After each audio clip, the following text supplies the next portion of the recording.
Breaking news असां share कंदासीं। Israel commercial जहाज़नि खे यूनान, अमेरिका ऐं कब्रस मुंतक़िल करे छॾियो। इसराइली मीडिया जो चवण ते ईरानी हमलनि में 7 इसराइली फ़ौजी ज़ख़्मी थिया आहिनि।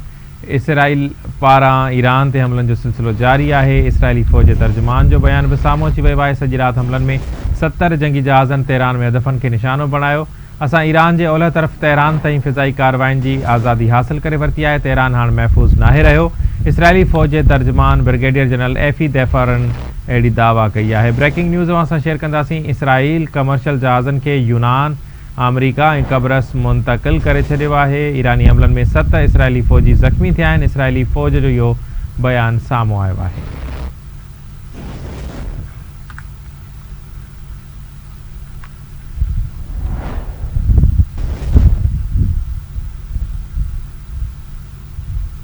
ब्रेकिंग न्यूज़ असां शेयर कंदासीं। इसराइल जे हवाई तोड़े ज़मीनी हमलनि में वधीक 23 फ़लस्तीनी शहीद थी विया।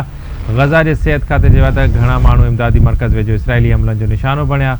अव्हांखे आगाह कंदासीं। ब्रेकिंग न्यूज़ आहे। इसराइल जे हवाई ऐं ज़मीनी हमलनि में वधीक 23 फ़लस्तीनी शहीद थी विया आहिनि। घणा माण्हू इमदादी मर्कज़ वेझो इसराइली हमलनि जो निशानो बणिया। गज़ा जे सिहत खाते जो इहो चवणु आहे। इसराइल जे हवाई ऐं ज़मीनी हमलनि में वधीक 23 फ़लस्तीनी शहीद थी विया। हिकु भेरो ॿीहर ब्रेकिंग न्यूज़ असां शेयर कंदासीं। घणा माण्हू इमदादी मर्कज़ वेझो इसराइली हमलनि जो निशानो बणिया।